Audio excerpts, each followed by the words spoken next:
শাহ আব্দুল হক মুহাদ্দিসে দেহলভী রহমতুল্লাহি আলাই জজবুল কুলুব কিতাবের মধ্যে লিখেছেন, তৎকালীন সিরিয়ার গভর্নর ছিলেন সুলতান নুরউদ্দিন জঙ্গি রহমতুল্লাহি আলাই। তৎকালীন সিরিয়ার গভর্নর ছিলেন নুরউদ্দিন জঙ্গি রহমতুল্লাহি আলাই। নুরউদ্দিন জঙ্গি রহমতুল্লাহি আলাই উনি তাহাজ্জুদের নামাজ পড়লেন। তাহাজ্জুদের নামাজ পড়ার পর উনি কি করলেন, একটু বিশ্রাম নিলেন। এর মধ্যে মুহাম্মদুর রাসূলুল্লাহ সাল্লাল্লাহু আলাইহি ওয়াসাল্লামকে ওই নুরউদ্দিন জঙ্গি রহমতুল্লাহি আলাই স্বপ্ন দেখলেন। স্বপ্ন দেখার পর নুরউদ্দিন রহমতুল্লাহি আলাইকে নবীজি সাল্লাল্লাহু আলাইহি ওয়াসাল্লাম দুই ব্যক্তির চেহারার দিকে ইশারা করে নবীজি সাল্লাল্লাহু আলাইহি ওয়াসাল্লাম নুরউদ্দিন জঙ্গি রহমতুল্লাহি আলাইকে বলেন, এদেরকে তুমি থামাও। এই দুইজন ব্যক্তির চেহারার দিকে ইশারা করে আল্লাহর রসুল সাল্লাল্লাহু আলাইহি ওয়াসাল্লাম নুরউদ্দিন জঙ্গি রহমতুল্লাহি আলাইকে বলেন, এই লোকগুলোকে থামাও, এই দুইজন লোক আমাকে কষ্ট দিচ্ছে। নুরউদ্দিন রহমতুল্লাহি আলাই ঘুম থেকে উঠে পেরেশান হয়ে গেলেন, আমি কি দেখলাম, কিছুই তো বুঝতে পারলাম না, এই স্বপ্নের ব্যাখ্যা কি হইতে পারে, এই লোকগুলোই বা কারা। হাদিস শরীফের মধ্যে আসছে, নবীজি সাল্লাল্লাহু আলাইহি ওয়াসাল্লাম বলেন, কোনো ব্যক্তি যদি আপনার নবী মুহাম্মদুর রাসূলুল্লাহ সাল্লাল্লাহু আলাইহি ওয়াসাল্লামকে স্বপ্ন দেখে, ওই ব্যক্তি সত্য দেখেছেন। ক্বালান নাবিয়্যু সাল্লাল্লাহু আলাইহি ওয়াসাল্লাম, মান রাআনি ফিল মানামি ফাকাদ রাআনি ফাইন্নাশ শাইতানা লা ইয়াতামাসাল বি। কোনো ব্যক্তি যদি নবীজি সাল্লাল্লাহু আলাইহি ওয়াসাল্লামকে স্বপ্ন দেখে, তো ওই ব্যক্তি কি দেখেছেন, সত্য দেখেছেন। কারণ শয়তান নবীজি সাল্লাল্লাহু আলাইহি ওয়াসাল্লামের আকৃতি ধারণ করতে পারে।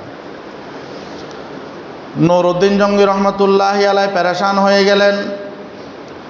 তিনি উঠে আবার 2 রাকাত নামাজ পড়লেন।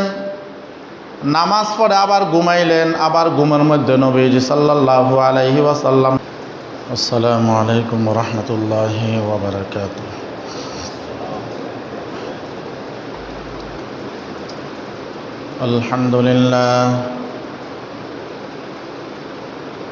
আলহামদুলিল্লাহ নাহমাদুহু ওয়া নাস্তাঈনুহু ওয়া নাস্তাগফিরুহু ওয়া নু'মিনু বিহি ওয়া নাতাওয়াক্কালু আলাইহি ওয়া নাউযু বিল্লাহি মিন শুরুরি আনফুসিনা ওয়া মিন সাইয়্যাতি আ'মালিনা। মান ইয়াহদিল্লাহু ফালা মুদিল্লা লাহু ওয়া মান ইউদ্লিলহু ফালা হাদিয়া লাহু। ওয়া নাশহাদু আন লা ইলাহা ইল্লাল্লাহু ওয়াহদাহু লা শারীকা লাহু ওয়া নাশহাদু আন্না সাইয়্যিদানা ওয়া হাবিবানা ওয়া মাওলানা মুহাম্মাদান আবদুহু ওয়া রাসূলুহু সাল্লাল্লাহু আলাইহি ওয়া আলা আলিহি ওয়া আসহাবিহি ওয়া বারাকা ওয়া সাল্লামা তাসলিমান কাসীরা। আম্মা বা'দ, ফাকাদ ক্বালা আল্লাহু তাআলা ফি কালামিহিল মাজিদ ওয়াল ফুরকানিল হামিদ। أعوذ بالله من الشيطان الرجيم. بسم الله الرحمن الرحيم. لقد كان لكم في رسول الله أسوة حسنة লিমান কানা ইয়ারজুল্লাহা ওয়াল ইয়াউমাল আখির ওয়া যাকারাল্লাহা কাসীরা। ওয়া ক্বালা আন-নাবিয়্যু সাল্লাল্লাহু আলাইহি ওয়াসাল্লাম, মান যারা কবরি ওয়াজাবাত লাহু শাফাআতি। আও কামা ক্বালা আন-নাবিয়্যু আলাইহিস সালাতু ওয়াসসালাম। মুহাম্মাদের সহিত দরুদ শরীফ পড়ি। আল্লাহুম্মা সাল্লি আলা মুহাম্মাদিন ওয়া আলা আলি মুহাম্মাদ كما صليت على إبراهيم وعلى آل إبراهيم إنك حميد مجيد اللهم بارك على محمد وعلى آل محمد كما باركت على إبراهيم وعلى آل إبراهيم إنك حميد مجيد আলহামদুলিল্লাহ। মহান রব্বুল আলামিনের দরবারে অসংখ্য অগণিত শুকরিয়া যে মহান রব্বুল আলামিন আমাদেরকে জিলকদ মাসের 12তম তারিখ দ্বিতীয়তম জুমার নামাজ পড়ার উদ্দেশ্যে মসজিদে আসার বসার যার যতটুকু সম্ভব হয়েছে ইবাদত বندگی করার পর প্রতি জুমার নিয়ে সংক্ষিপ্ত সময় কিছু কথা বলার নিয়তে শোনার নিয়তে আল্লাহ রব্বুল আলামিন আমাদেরকে তৌফিক দান করেছেন। এই জন্যে মহান রব্বুল আলামিনের দরবারে আমরা শুকরিয়া আদায় করি আলহামদুলিল্লাহ। লক্ষ কোটি দরুদ ও সালামের হাদিয়া তাজদারে মদিনা সৈয়দুল মুরসালিন ইমামুল আম্বিয়া খাতামুন নবিয়্যিন রাহমাতুল লিল আলামিন শফিউল মুজনবিন সাহিবে কাউসার জনাবে মুহাম্মদুর রাসূলুল্লাহ সাল্লাল্লাহু আলাইহি ওয়াসাল্লামের উপর। আমি খুতবার শুরুতে বরকতের নিয়তে কুরআনুল কারীমের সূরা আহজাবের 21 নম্বর আয়াতে কারিমা তেলাওয়াত করেছি এবং রাসূলুল্লাহ সাল্লাল্লাহু আলাইহি ওয়াসাল্লামের অগণিত হাদিস শরীফ থেকে 2টি হাদিস শরীফ তেলাওয়াত করেছি। গত জুমাতে আমরা বাইতুল্লাহর ফজিলত এবং কাবা তাওয়াফের ফজিলত সম্পর্কে আমরা আলোচনা করেছি। আজকের জুমাতে যেহেতু হজের মাস চলতেছে, আজকের জুমাতে মদিনাতুল মুনাওয়ারার গুরুত্ব এবং ফজিলত নিয়ে আলোচনা করব, যাতে আমাদের অন্তরে মদিনার প্রতি গভীর মহাব্বত এবং ভালোবাসার সৃষ্টি হয়। জীবনে অন্তত একবার হলেও যেন মদিনায় গিয়ে প্রিয় নবী জনাবে মুহাম্মদুর রাসূলুল্লাহ সাল্লাল্লাহু আলাইহি ওয়াসাল্লামের রওজা জিয়ারত করার তৌফিক হয়। মদিনার প্রতি মুসলিম উম্মার ভালোবাসা। মদিনাতুল মুনাওয়ারা এটা শুধু একটি শহরের নাম নয়, বরং এটি হলো মুসলিম উম্মার প্রাণ, মুসলিম উম্মার ভালোবাসা, তাদের ঈমানের একটা অংশ। আমরা দুনিয়ার মধ্যে যত মানুষ আছি,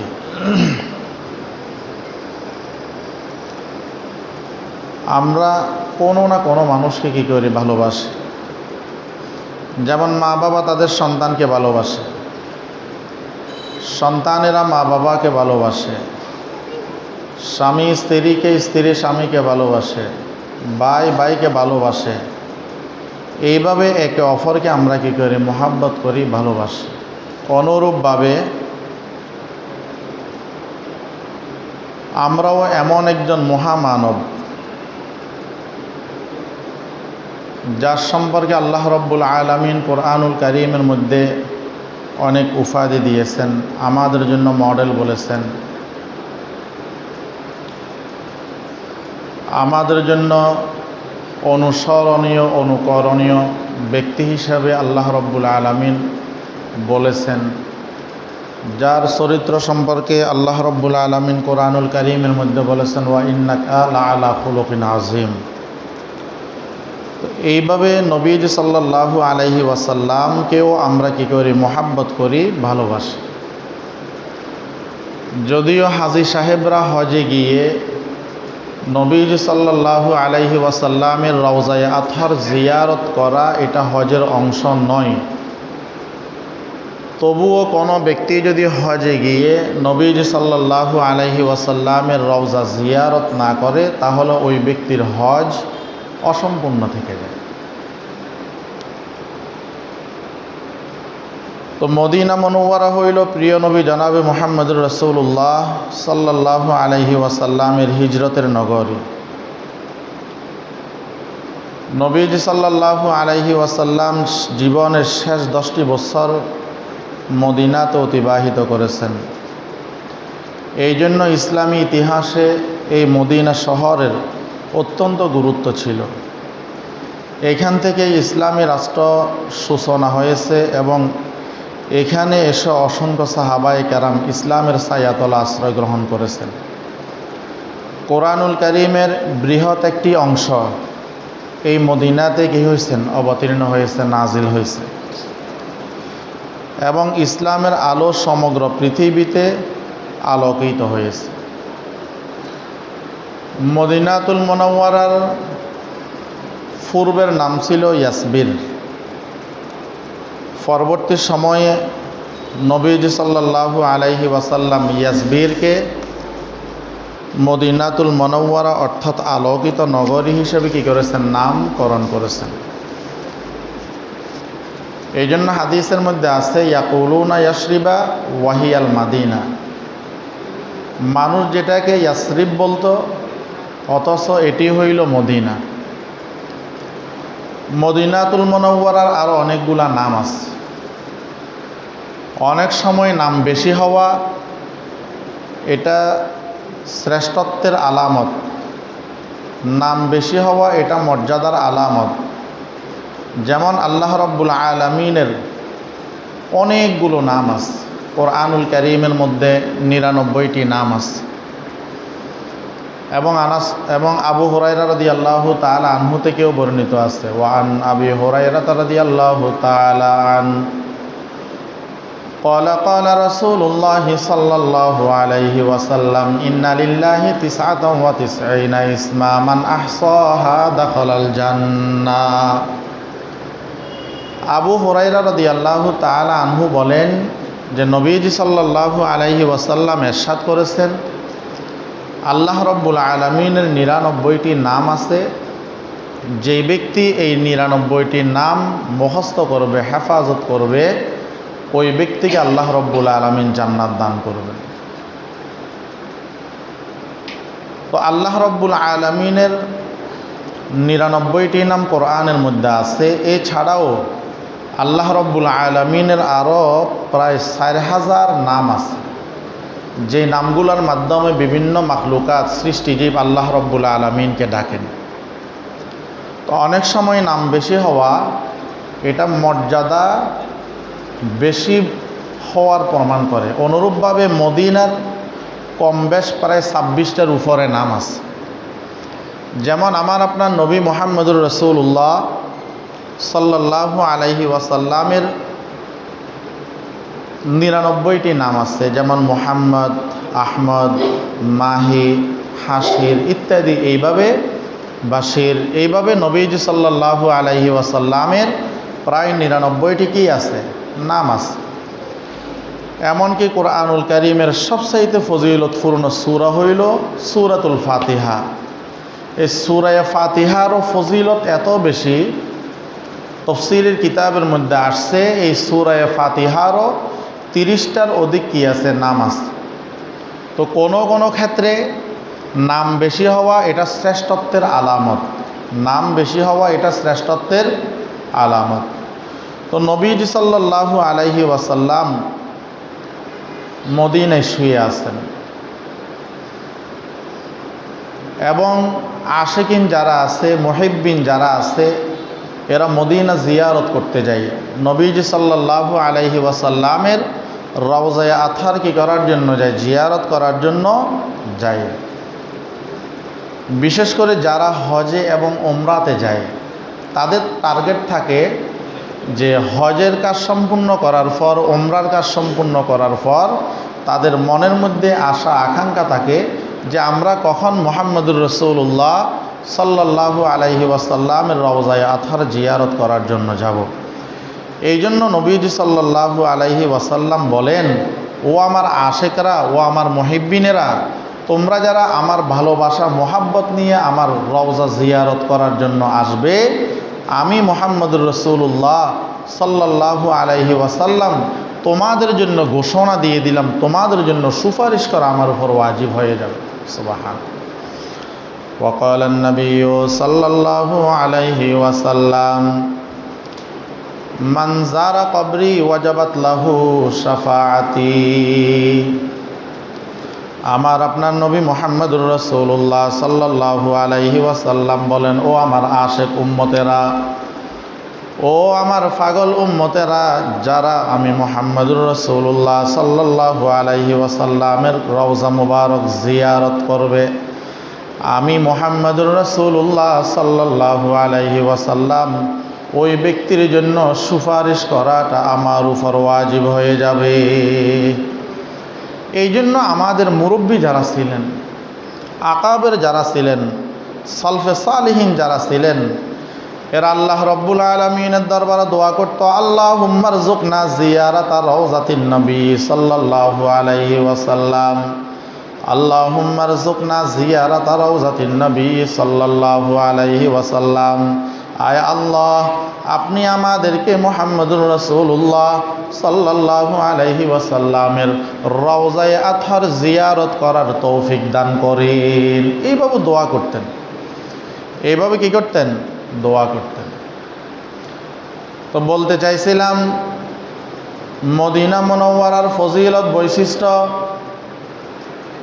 মদিনা মুনাওয়ারার ফজিলত বৈশিষ্ট্য অনেক আছে। আজকে আমরা 6টা বৈশিষ্ট্য নিয়ে আলোচনা করব। তন্মধ্য হতে 1 নম্বর বৈশিষ্ট্য হইল, মদিনা মুনাওয়ারা হইলেন বরকতময় এক নগরীর নাম। মদিনা মুনাওয়ারা হলেন বরকতময় এক নগরীর নাম। মদিনা মুনাওয়ারা হলো বরকতময় এক নগরীর নাম। এখানে আল্লাহ রাব্বুল আলামিনের অঠায় বরকত, পৃথিবীর সকল নাজ নেয়ামত আল্লাহ রাব্বুল আলামিন মদিনাতে একত্রিত করে দিয়েছেন। এই জন্য বিভিন্ন সৃজন আনসৃজনে যে সমস্ত ফল ফলাদিগুলো আছে, ওইগুলো আল্লাহ রাব্বুল আলামিন মদিনাতে কি করছেন? দান করেছেন। কারণ হইল, নবীজি সাল্লাল্লাহু আলাইহি ওয়াসাল্লাম নিজেই মদিনার বরকতের জন্য আল্লাহ রাব্বুল আলামিনের দরবারে কি করছেন? দোয়া করছেন। আল্লাহুম্মা বারিক লানা ফি সামারিনা ওয়া বারিক লানা ফি মাদিনাতিনা ওয়া বারিক লানা ফি সাইনা ওয়া বারিক লানা ফি মুদ্দিনা। আল্লাহুম্মা ইন্না ইব্রাহিমা আবদুকা ওয়া খলিলুকা ওয়া নাবিয়্যুকা ওয়া ইন্নী আবদুকা ওয়া নাবিয়্যুকা ওয়া ইন্নাহু দাআকা লিমাক্কা ওয়া ইন্নী আদউকা লিল মাদিনা বিমিসলি মা দাআ লিমাক্কা ওয়া মিসলুহু মাআহু। নবীজি সাল্লাল্লাহু আলাইহি ওয়াসাল্লাম মদিনার মধ্যে বরকতের জন্য আল্লাহ রাব্বুল আলামিনের দরবারে দোয়া করেন, আয় আল্লাহ, আপনি আমাদের ফলমূল, আমাদের মদিনা, আমাদের খাদ্যদ্রব্য আপনি বরকত দান করেন। হযরত ইব্রাহিম আলাইহিস সালাতু ওয়াস সালাম আপনার বান্দা, আপনার বন্ধু, আপনার নবী, আমিও আপনার বান্দা এবং আপনার নবী। তিনি মক্কার জন্য যেইভাবে দোয়া করেছিলেন, আমিও মদিনার জন্য সেইভাবে দোয়া করেছি, বরং তার চেয়ে আরও বেশি। তো নবীজি সাল্লাল্লাহু আলাইহি ওয়াসাল্লাম মদিনায় বরকতের জন্য কি করেছেন? দোয়া করেছেন। অন্য হাদিসের মধ্যে আছে, নবীজি সাল্লাল্লাহু আলাইহি ওয়াসাল্লাম দোয়া করেছেন, আল্লাহুম্মা জাআল বিল মাদিনাতি যিফাই মা বিমাক্কাতা মিনাল বারাকাহ।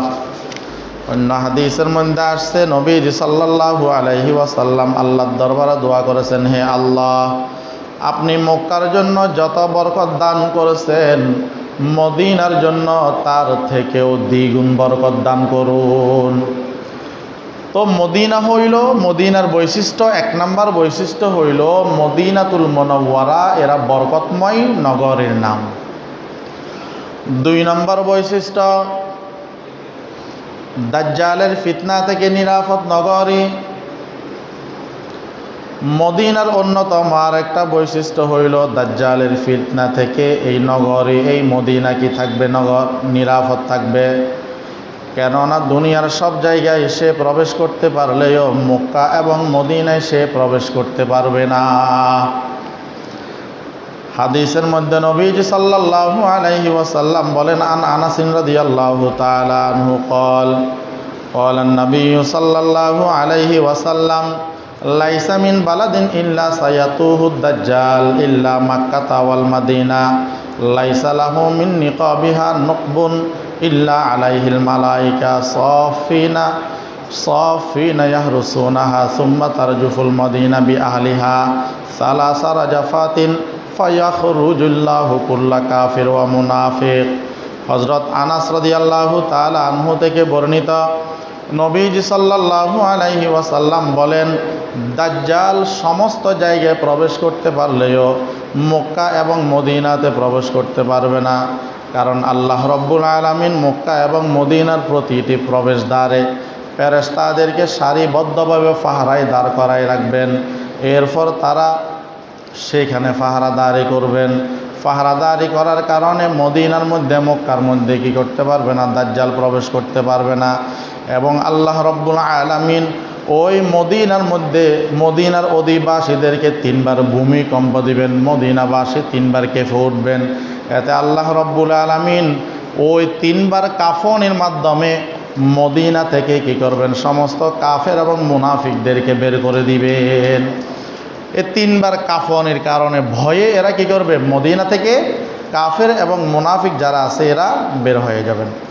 তো দাজ্জালের ফিতনা এটা মারাত্মক এক ফিতনা, এবং সমস্ত নবীরা তাদের উম্মতদেরকে দাজ্জালের ফিতনা থেকে বাঁচার জন্য কি করেছেন, সতর্ক করেছেন।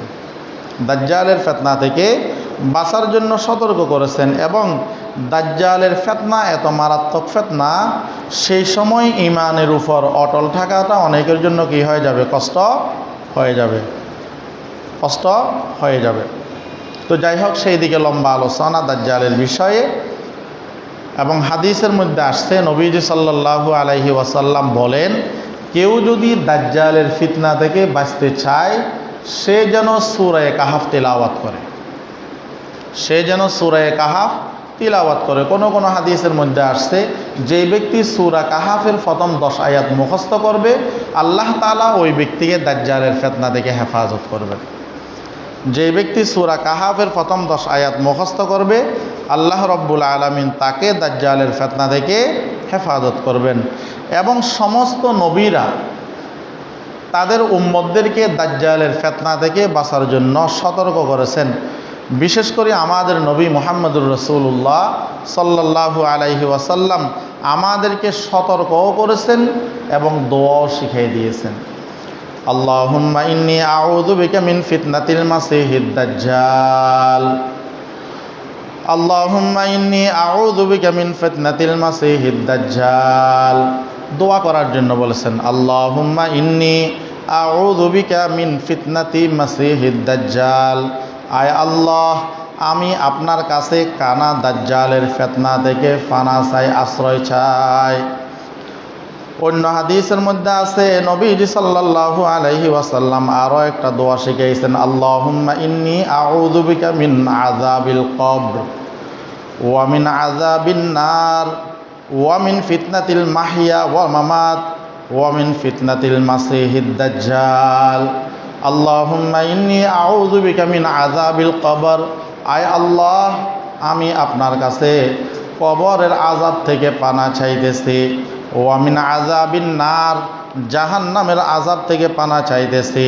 ওয়া মিন ফিতনাতিল মাহইয়া ওয়াল মামাত, যতগুলা ফিতনা আছে এবং যতগুলা ফিতনা আসবে, অর্থাৎ যতগুলা ফিতনা এখন জীবিত আছে আর যতগুলো এখন মৃত আসে নাই, জীবিত মৃত আগত অনাগত সমস্ত ফিতনা থেকে আপনার কাছে পানা চাই। ওয়া মিন ফিতনাতিল মাসিহিদ দাজ্জাল, এবং কানা দাজ্জালের ফিতনা থেকে আপনার কাছে কি চাই, পানা চাই, আপনার কাছে পানা চাই। তো বলতে চাইছিলাম, মদিনার 6টি বৈশিষ্ট্যের মধ্যে 1 নম্বর হইল মদিনা হইল বরকতময় নগরী।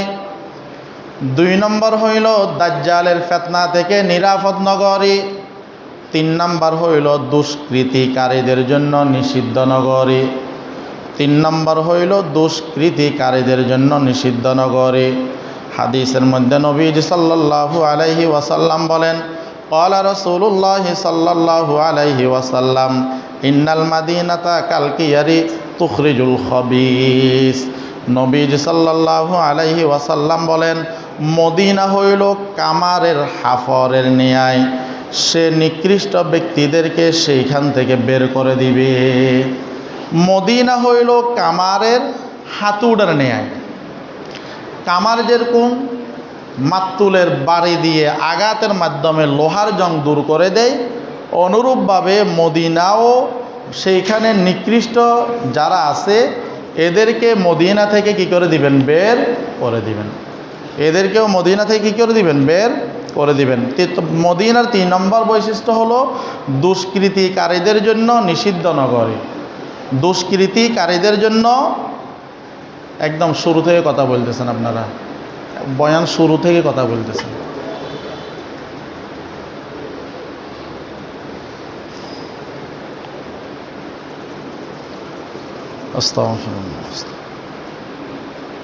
তো 3 নম্বর বৈশিষ্ট্য হইল মদিনা দুষ্কৃতিকারীদের জন্য নিষিদ্ধ নগরী। কামারের হাতুড়ের আঘাতের মাধ্যমে যেমনভাবে লোহার জং দূর করে দেয়, অনুরূপভাবে মদিনাও সেখানে নিকৃষ্ট যারা থাকবে, কাফের মুনাফিক যারা থাকবে, দুষ্কৃতী যারা থাকবে, এদেরকেও মদিনা থেকে কি করে দিবেন? বের করে দিবেন।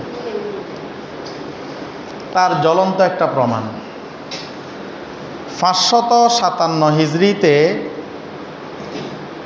মদিনার মধ্যে এমন একটা ঘটনা সংঘটিত হয়েছে যে ঘটনা পুরো বিশ্বকে নাড়া দিয়েছে। শাহ আব্দুল হক মুহাদ্দিস দেহলভী রহমতুল্লাহি আলাই জজবুল কুলুব কিতাবের মধ্যে লিখেছেন, তৎকালীন সিরিয়ার গভর্নর ছিলেন সুলতান নুরউদ্দিন জঙ্গি রহমতুল্লাহি আলাই। তৎকালীন সিরিয়ার গভর্নর ছিলেন নুরউদ্দিন জঙ্গি রহমতুল্লাহি আলাই। নুরউদ্দিন জঙ্গি রহমতুল্লাহি আলাই উনি তাহাজ্জুদের নামাজ পড়লেন।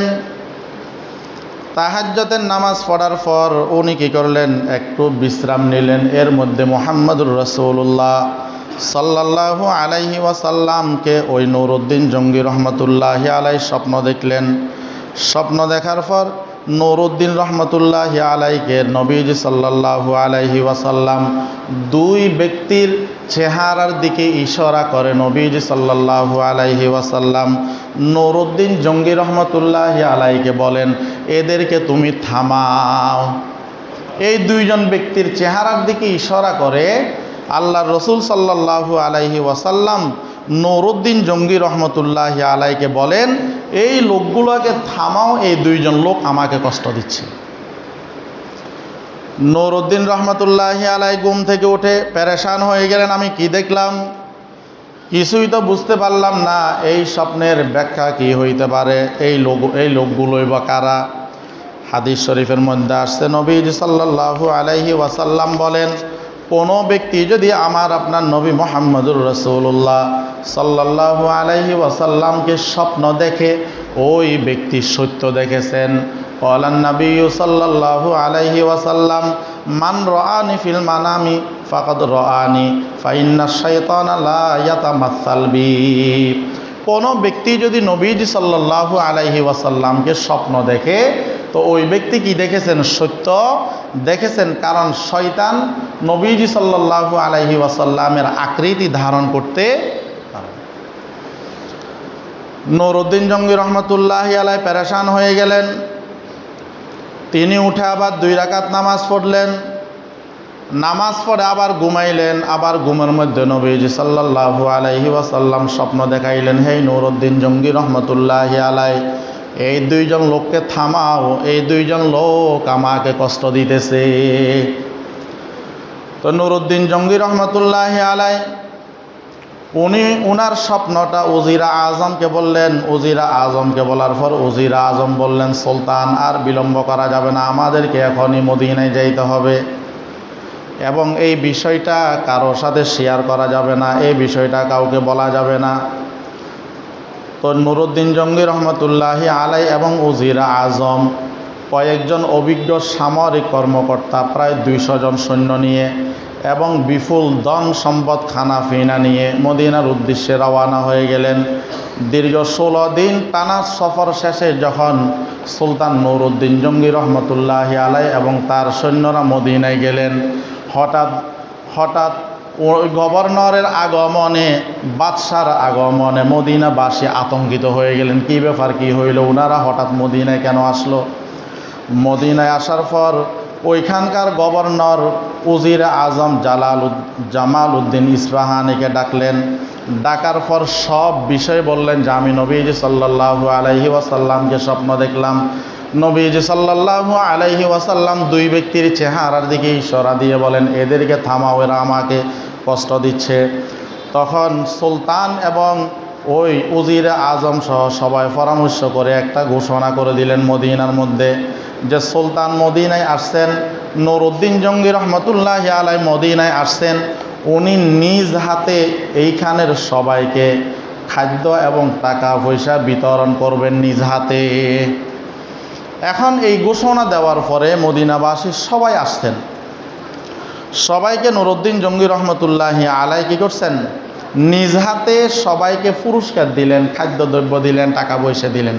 কিন্তু যেই 2 জন ব্যক্তিকে আল্লাহ রসুল সাল্লাল্লাহু আলাইহি ওয়াসাল্লাম স্বপ্ন দেখাইছেন, এতগুলা মানুষ যে পুরস্কার নিছে, এই এতগুলো মানুষের মধ্যে ওই 2 জন ব্যক্তি আসেন নাই।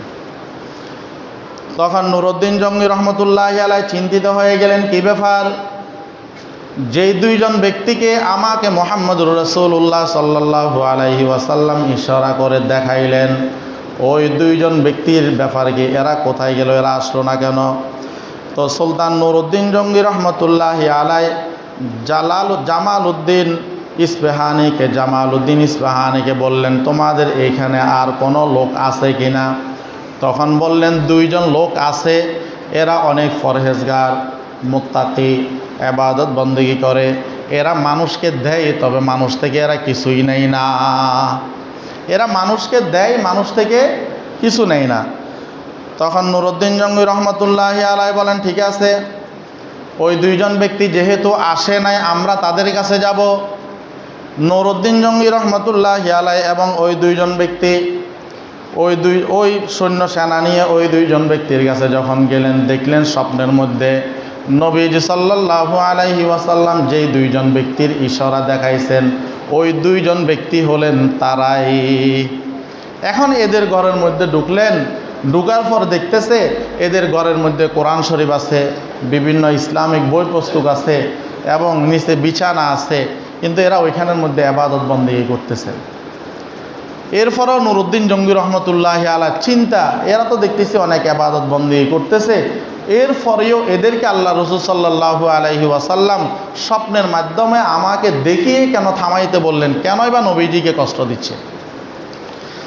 নুরুদ্দিন জঙ্গি রহমতুল্লাহি আলাই তখন বিভিন্ন দিক তালাশ করে দেখলেন, একটা ছাটাই উঠাইলেন, উঠানোর পর দেখতেছেন ওইখানে গাছের তক্তা, এবং তক্তাটা যখন উঠাইলেন দেখতেছেন ওইখানের মধ্যে গভীর একটা গর্ত। যে গর্তটা ওরা 2 জন ব্যক্তি করতে মুহাম্মদুর রাসূলুল্লাহ সাল্লাল্লাহু আলাইহি ওয়াসাল্লামের লাশ মোবারক চুরি করার জন্য এরা একেবারে রওজায়ে আতহারের পাশাপাশি চলে গেছে। এরা গর্ত খনন করে নবীজি সাল্লাল্লাহু আলাইহি ওয়াসাল্লামের লাশ চুরি করার জন্য এরা কি করছেন, একেবারে রওজায়ে আতহারের কিনারে চলে গেছেন। এবং এরা ছিল খ্রিস্টান। এদেরকে জিজ্ঞাসা করার পর বহু টাকা পয়সা দিয়ে এদেরকে এখানে পাঠানো হয়েছে নবীজি সাল্লাল্লাহু আলাইহি ওয়াসাল্লামের দেহকে এখান থেকে চুরি করার জন্য। এরপরে এদেরকে ধরলেন, লম্বা ঘটনা, সর্বশেষ এদেরকে মৃত্যুদণ্ড দিলেন এবং নবীজি সাল্লাল্লাহু আলাইহি ওয়াসাল্লামের কবর রওজা এবং হজরত সিদ্দিক আকবর, হজরত ওমর রাদিয়াল্লাহু তাআলা আনহু সহ উনাদের কবরগুলো সহ একেবারে যতটুকু সম্ভব হয়েছে গভীর করে গর্ত করে পুরাটাই কি করছেন, সীসা ডালাই দিয়ে দিছে। তো বলতে চাইছিলাম মদিনার বৈশিষ্ট্যের মধ্যে তৃতীয় নম্বরের বৈশিষ্ট্য হইল মদিনার মধ্যে কোনো দুষ্কৃতিকারীদের কি নাই, জায়গা নাই। মদিনার মধ্যে কোনো দুষ্কৃতিকারীদের জায়গা নাই। দুষ্কৃতিকারীদের থেকে নিরাপদ নগরীর নাম হইল মদিনা মুনাওয়ারা। চতুর্থ নম্বরের বৈশিষ্ট্য, মদিনা মুনাওয়ারাকে নবীজি সাল্লাল্লাহু আলাইহি ওয়াসাল্লাম বলেছেন মহামারী থেকে নিরাপদ নগরী। মদিনা মুনাওয়ারার আরেকটা বৈশিষ্ট্য হইল কিয়ামত পর্যন্ত মদিনাতে কোনো মহামারী প্রবেশ করবে না। যেমন হাদিসের মধ্যে নবীজি সাল্লাল্লাহু আলাইহি ওয়াসাল্লাম বলেন, ক্বালা রাসূলুল্লাহি সাল্লাল্লাহু আলাইহি ওয়াসাল্লাম আলা আনকাবিল মদিনাতি মালাইকা লা ইয়াদখুলুহা আত-তাউন ওয়ালাদ দাজ্জাল। নবীজি সাল্লাল্লাহু আলাইহি ওয়াসাল্লাম বলেন, মদিনার প্রবেশদ্বারে আল্লাহ রাব্বুল আলামিন ফেরেশতাদেরকে সতর্ক প্রহরী রেখেছেন যাতে মদিনার মধ্যে কোনো মহামারী প্রবেশ করতে না পারে এবং মদিনার মধ্যে যেন দাজ্জাল প্রবেশ করতে না পারে, যেন দাজ্জাল প্রবেশ করতে না পারে। এই জন্য নবীজি সাল্লাল্লাহু আলাইহি ওয়াসাল্লাম সাহাবায়ে কেরামদেরকে মদিনায় বসবাস করার জন্য উৎসাহিত করেছেন।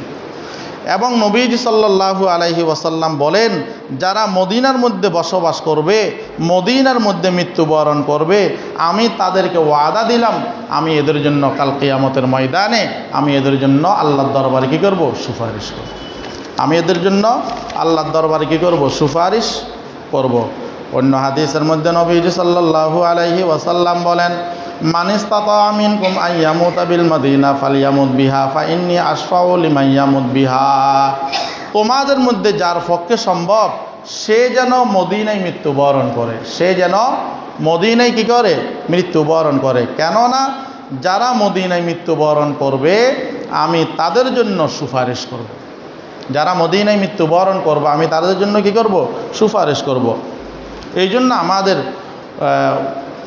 পূর্বসূরি যারা ছিলেন, আমাদের আকাবের যারা ছিলেন, আসলাফ যারা ছিলেন, সালফে সালেহিন যারা ছিলেন, ওনারা আল্লাহর দরবারে বেশি বেশি মদিনায় মৃত্যু হওয়ার জন্য ওনারা কি করতেন, দোয়া করতেন। আল্লাহুম্মা রযুকনি শাহাদাতান ফি সাবিলিক ওয়াজআল মাউতি বিল বালাদি রাসূলিক।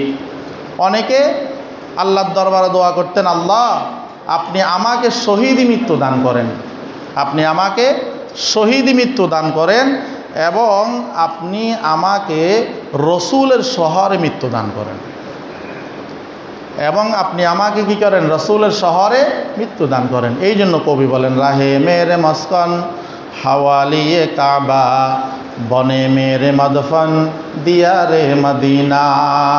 আমার বসবাসটা যেন কাবার পাশে হয় আর আমার দাফনটা যেন মদিনায় হয়, আমার দাফনটা যেন মদিনায় হয়।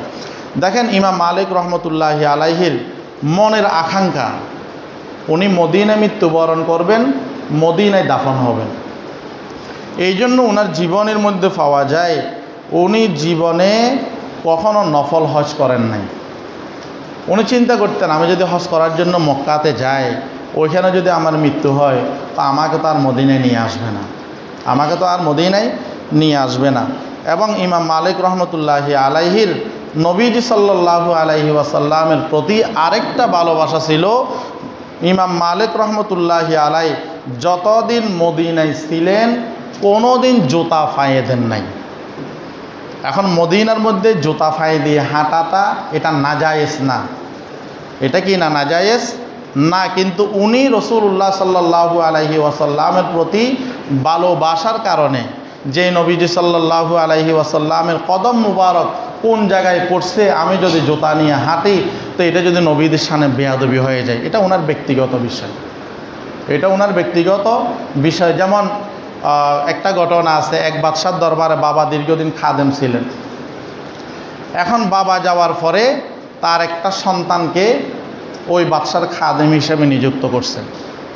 ওই সন্তানের নাম ছিল মুহাম্মদ, সন্তানের নাম ছিল কি, মুহাম্মদ।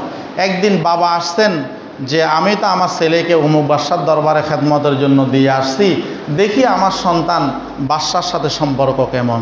তো একদিন যখন দেখার জন্য আসছে, তো উনি ওনার সন্তানকে ডাকতেছেন বাপের নাম ধরে, এই অমুকের ছেলে কোথায়, এদিকে আস। এখন বাবা চিন্তা করতেছেন, হাই রে, বাদশা মনে হয় আমার সন্তানের উপর কোনো কারণে অসন্তুষ্ট, নয়তো আমার সন্তানের নাম না ডেকে আমার নাম ধরে কেন আমার সন্তানকে ডাকতেছে। উনি বাদশার কাছে গিয়ে বাদশার কাছে ক্ষমা চাইলেন যে বাদশা, আমার সন্তান মনে হয় আপনার সাথে কোনো বেয়াদবি করে ফেলছে, আমি আপনার কাছে মাপ চাই। তো উনি বললেন যে তোমার সন্তান তো আমার সাথে বেয়াদবি করে নাই, তো বেয়াদবি না করলে আপনি আমার সন্তানের নাম ধরে না ডেকে আমার নাম ধরে আমার সন্তানকে কেন ডাকছেন? তো ওই বাদশাহ সাহেব বলেন যে আমি জীবনে কখনো অজু ব্যতীত মুহাম্মদুর রাসূলুল্লাহ সাল্লাল্লাহু আলাইহি ওয়াসাল্লামের নাম মুখে নিই নাই। তোমার সন্তানের নাম মোহাম্মদ, এই জন্য আমি এই নামটা জীবনে কখনো অজু ছাড়া নিই নাই। এখন অজু ছাড়া মোহাম্মদ নাম নেওয়া এটা নাজায়েজ না, আল্লাহর নাম নেওয়া এটা নাজায়েজ না, এটা ওনার ব্যক্তিগত একটা আমল, ওনার ব্যক্তিগত একটা আমল, ওনার একটা মোহাব্বত ভালোবাসার বহির্প্রকাশ। তো বলতে চাইছিলাম, মালিক রহমতুল্লাহি আলাইহি দোয়া করছেন আল্লাহর দরবারে যেন ওনার মৃত্যুটা মদিনায় হয়, দাফনটাও মদিনা হয়। এবং শাইখুল হাদিস আল্লামা জাকারিয়া রহমতুল্লাহি আলাইহিও উনি সবসময় আল্লাহর দরবারে দোয়া করতেন, আল্লাহ আমার এন্তেকাল যেন মদিনায় হয় এবং আমার দাফনটাও যেন মদিনায় হয়। তো মদিনার ৪র্থ নম্বর বৈশিষ্ট্য হলো মহামারী থেকে মদিনা নিরাপদ, এবং যারা সেইখানে বসবাস করবে আল্লাহ রসুল এদের জন্য দোয়া করেছেন, আল্লাহ রসুল সাল্লাল্লাহু আলাইহি ওয়াসাল্লাম এদের জন্য সুপারিশ করবেন, আল্লাহ রসুল এদের জন্য কি করবেন? সুপারিশ করবেন। ৫ নম্বর বৈশিষ্ট্য হলো মদিনাতে ইবাদত করলে সওয়াব বেশি, মদিনাতে ইবাদত করলে সওয়াব বেশি। ক্বালান নবিয়্যু সাল্লাল্লাহু আলাইহি ওয়াসাল্লাম সালাতুন ফি মসজিদি হাযা খায়রুন মিন আলফি সালাতি ফিমা সাওয়া। আমার আপনার নবী মুহাম্মদুর রাসূলুল্লাহ সাল্লাল্লাহু আলাইহি ওয়াসাল্লাম বলেন, ও দুনিয়ার উম্মতের নরনারীরা, আমার মসজিদের মধ্যে যেই ব্যক্তি এক ওয়াক্ত নামাজ আদায় করবে, অন্য মসজিদে 1000 ওয়াক্ত নামাজ পড়ার চাইতে আমার মসজিদে নামাজ আদায় করাটা সওয়াব বেশি, আমার মসজিদে নামাজ আদায় করাটা সওয়াব বেশি। অন্য হাদিসের মধ্যে নবীজি সাল্লাল্লাহু আলাইহি ওয়াসাল্লাম বলেছেন, অন্য মসজিদের ব্যাপারে নবীজি সাল্লাল্লাহু আলাইহি ওয়াসাল্লাম বলেছেন, কোনো ব্যক্তি কোনো মসজিদে নামাজ আদায় করলে যে সওয়াব পাবে তার থেকে 50,000 গুণ বেশি মসজিদে নববীর মধ্যে ইবাদত করলে সওয়াব বেশি পাবে। যেমন বাইতুল্লাহর মধ্যে যদি কেউ নামাজ পড়ে তাহলে 1 লক্ষ রাকাতের সওয়াব, আর মসজিদে নববীর মধ্যে যদি কেউ নামাজ পড়ে ওই ব্যক্তিকে 50,000 নামাজের সওয়াব আল্লাহ তাআলা দান করবেন। অন্য হাদিসের মধ্যে নবীজি সাল্লাল্লাহু আলাইহি ওয়াসাল্লাম বলেন, মান সাল্লা ফি মসজিদি 40 সালাতান লা ইয়াফুতুহু সালাতুন কুতিবাত লাহু বারাতুম মিনান নার ওয়া নাজাতুন ফিল আযাব ওয়া বারিআ মিনান নিফাক। নবীজি সাল্লাল্লাহু আলাইহি ওয়াসাল্লাম বলেন, যে ব্যক্তি আমার মসজিদে একটানা 40 ওয়াক্ত নামাজ পড়বে তার জন্য 3টা মুক্তির পরোয়ানা ঘোষণা করা গেল। 1 নম্বর হলো তাকে জাহান্নাম থেকে মুক্তি দেওয়া হবে, 2 নম্বর হলো কবরের আযাব থেকে মুক্তি দেওয়া হবে, 3 নম্বর হলো আল্লাহ রাব্বুল আলামিন তাকে মুনাফিকি থেকে নেফাকি থেকে কি করবেন? মুক্তি দান করবেন। আর 6 নম্বর বৈশিষ্ট্য হলো রাসূলুল্লাহ সাল্লাল্লাহু আলাইহি ওয়াসাল্লামের ভালোবাসার নগরের নাম হইল মদিনা মুনাওয়ারা। নবীজি সাল্লাল্লাহু আলাইহি ওয়াসাল্লামের ভালোবাসার নগরই হইল কি? মদিনা মুনাওয়ারা। এই জন্য আল্লাহর দরবারে সবসময় দোয়া করতেন, আল্লাহুম্মা হাব্বিব ইলাইনাল মাদিনাতা কাহুব্বিনা মাক্কাতা আও আসাদ্দা। আয় আল্লাহ, মদিনাকে আমার কাছে এত প্রিয় বানিয়ে দিন যেমন মক্কাকে আমার কাছে প্রিয় বানিয়ে দিয়েছেন, বরং মদিনাকে আরও বেশি আমার কাছে কি করেন? প্রিয় বানিয়ে দিন, আরও প্রিয় বানিয়ে দিন। তো সারসংক্ষেপ সময় শেষ, একটা ঘটনা বলে শেষ করে দিতেছি যে মদিনা নবীজি সাল্লাল্লাহু আলাইহি ওয়াসাল্লামের ভালোবাসার নগরী। বহুত বড় একজন আলেম যার নাম হইল জালালউদ্দিন রুমি রহমতুল্লাহি আলাই, যিনি আরবি গ্রামার এলমে নাহর একটা কিতাব যেটাকে শরহে জামি বলা হয়, উনি 887 হিজরিতে হজে গিয়ে একটা নবীজি সাল্লাল্লাহু আলাইহি ওয়াসাল্লামের শানে কবিতা লিখছেন। কিতাবের মধ্যে ঘটনা আসছে, জালালউদ্দিন রুমি রহমতুল্লাহি আলাই ওই কবিতা হজ সম্পূর্ণ করার পর নবীজি সাল্লাল্লাহু আলাইহি ওয়াসাল্লামের রওজায়ে আতহারের পাশে দাঁড়িয়ে শোনাবেন। এই চিন্তা নিয়ে জালালউদ্দিন রুমি রহমতুল্লাহি আলাই মক্কা থেকে বের হয়েছেন, মদিনায় যাবেন। তৎকালীন মদিনার গভর্নর যিনি ছিলেন তাকে স্বপ্ন দেখানো হলো জালালউদ্দিন রুমি নামে একজন ব্যক্তি আসতেছে, আব্দুর রহমান জালালউদ্দিন রুমি নামে একজন ব্যক্তি আসতেছে। ওই ব্যক্তি যেন মদিনায় এসে আমি নবীজি সাল্লাল্লাহু আলাইহি ওয়াসাল্লামের রওজায়ে আতহারের পাশে দাঁড়াইতে না পারে, এই জন্য তাকে তুমি কি দাও, বাধা দাও। গভর্নর আশ্চর্য হয়ে গেলেন, এমনটা কেন হইল। চতুর্দিকে কী করলেন, চেক পোস্ট লাগাই দিলেন, আব্দুর রহমান জামি নামে কোনো ব্যক্তি যেন মদিনায় না ঢুকে। এখন চতুর্দিকে খবর ছড়িয়ে পড়ার পর আব্দুর রহমান জামি রহমতুল্লাহি আলাই আশ্চর্য হয়ে গেলেন, আমি তো এমন কোনো অপরাধ করি নাই, আমি তো নবীজির রওজা জিয়ারত করার জন্য যাব, নবীজির সম্মান নিয়ে কিছু কবিতা লিখছি, সেই কবিতাগুলো আমি নবীজিকে শোনাবো। তা এখন গভর্নর কি করলেন, তখন চতুর্দিক থেকে আব্দুর রহমান জামি যেন মদিনায় প্রবেশ করতে না পারে সেই ব্যবস্থা করলেন। লম্বা ঘটনা, সর্বশেষ আব্দুর রহমান জামিকে মদিনার গভর্নর কি করলেন, গ্রেফতার করলেন। গ্রেফতার করে বন্দি করে রাখলেন। এখন আব্দুর রহমান জামি সেও জানে না আমাকে কেন বন্দি করছে, আর গভর্নরও জানে না আমরা কেন তাকে বন্দি করছি, কি অপরাধের কারণে তাকে বন্দি করছে। এরপরে একদিন মুহাম্মদুর রাসূলুল্লাহ সাল্লাল্লাহু আলাইহি ওয়াসাল্লাম ওই মদিনার গভর্নরকে আবার স্বপ্ন দেখাইলেন, হে গভর্নর সাহেব, তুমি আব্দুর রহমান জামিকে কেন বন্দি করে রাখলা, সে তো কোনো অপরাধ করে নাই, সে তো হইল আমার আশেক, তুমি তাকে সসম্মানে তুমি তাকে কি করো, তার বাড়িতে পৌঁছিয়ে দাও। এবং আসলে ওই কোনো অপরাধ করে নাই, তার একটা কারণ হইল বন্দি করার বা বাধা দেওয়ার কারণ হইল সে আমার শানে এমন কিছু কবিতা লিখেছেন, যেই কবিতাগুলো আমি নবীজি সাল্লাল্লাহু আলাইহি ওয়াসাল্লামের রওজায়ে আতহারের পাশে দাঁড়িয়ে যদি এই কবিতাগুলো শোনাই তো আমার উপর দায়িত্ব হয়ে যাবে আমি রওজায়ে আতহার থেকে আব্দুর রহমান জামির সাথে মুসাফাহা করা। এখন হজের এই সৃজনে আমি যদি রওজায়ে আতহার থেকে পাশে হাত বের করে যদি আব্দুর রহমান জামির সাথে যদি কি করি, মুসাফাহা করি, তো ওইখানে একটা ফিতনা সৃষ্টি হয়ে যাবে, এই জন্য আমি তাকে আসতে বাধা দিয়েছি। এই জন্য মদিনার ৬ নম্বর বৈশিষ্ট্য হলো রাসূলুল্লাহ সাল্লাল্লাহু আলাইহি ওয়াসাল্লামের ভালোবাসার নগরের নাম হইল মদিনা মুনাওয়ারা। এই জন্য আমরা নবীজি সাল্লাল্লাহু আলাইহি ওয়াসাল্লামকে বেশি মহাব্বত করব, আল্লাহর দরবারে অন্তত মক্কা মদিনা যাওয়ার জন্য আল্লাহর দরবার তৌফিক কামনা করব। জীবনে একবার হলেও যেন আল্লাহ তাআলা মক্কা মদিনার মেহমান হওয়ার সবাইকে তৌফিক দান করেন, আমিন।